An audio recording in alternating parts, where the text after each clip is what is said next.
महोदय, इस तरह वर्तमान में स्वैच्छिक कार्रवाई का क्षेत्र अपनी विविधता और बहुलता की दृष्टि से पर्याप्त समृद्ध है। इसके अलावा ऐसे नेटवर्क तथा संघ भी बने हैं जो देश में स्वैच्छिक कार्रवाई को एक साझा मंच प्रदान करते हैं। इसके साथ ही इस क्षेत्र में कुछ चिंताजनक रुझान भी दिखाई देते हैं। स्वैच्छिक संगठनों का बिना सोचे समझे गलत और सही रूप में प्रयोग किया जा रहा है। पहले उन्हें सामाजिक बदलाव का प्रभावशाली उपकरण माना जाता था, लेकिन अब सभी तरह के उद्देश्यों के लिए स्वैच्छिक संगठन खड़े किए जा रहे हैं। राजनीतिक दलों, सेवानिवृत्त और कार्यरत नौकरशाहों, व्यवसायियों और सरकार व कोषदाता एजेंसियों में पहुंच रखने वाले प्रभावशाली लोगों के बीच जैसे स्वैच्छिक संगठन खड़े करने की होड़ लगी हुई है। इनमें से कई तो संसाधनों को हड़पने और अपने अन्य उद्देश्यों की पूर्ति के लिए इन संस्थाओं का उपयोग कर रहे हैं।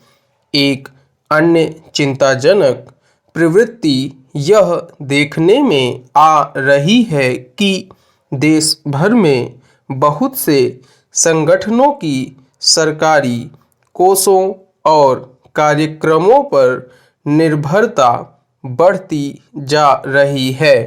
वर्तमान दशक में यह प्रवृत्ति और भी तेजी से बढ़ी है, क्योंकि सरकार ने स्वैच्छिक संगठनों के जरिए अपने कार्यक्रमों के क्रियान्वयन के लिए अतिरिक्त कोष आवंटित करना शुरू कर दिया है। ऐसी संस्थाएं जो केवल सरकार के कोषों पर ही निर्भर रहती हैं, अंततः राज्य और उसके तंत्र का ही एक अंग बनकर रह जाती हैं। इसी प्रकार विदेशी कोषों पर निर्भरता भी बढ़ी है। विशेषकर वर्तमान के दशक के उत्तरार्ध से इन कोषों को प्राप्त करना सरल हो गया है।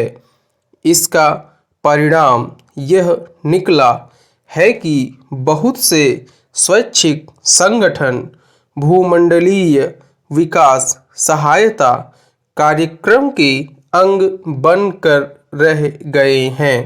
अब विकसित देशों के गैर सरकारी संगठनों से आधिकारिक विकास सहायता भारतीय स्वैच्छिक संगठनों तक पहुंचने लगी है।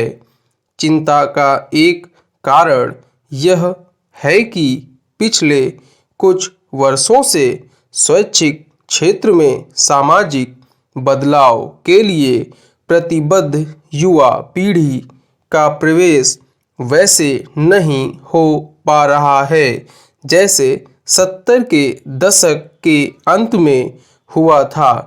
इसलिए स्वैच्छिक क्षेत्र में बहुत से लोग मुख्यतः रोजगार के लिए आ रहे हैं। इस तरह स्वैच्छिक क्षेत्र में एक तरह की आत्मतुष्टि की भावना और आरामदायक ढंग से काम करने का दृष्टिकोण व्याप्त होने लगा है। विराम।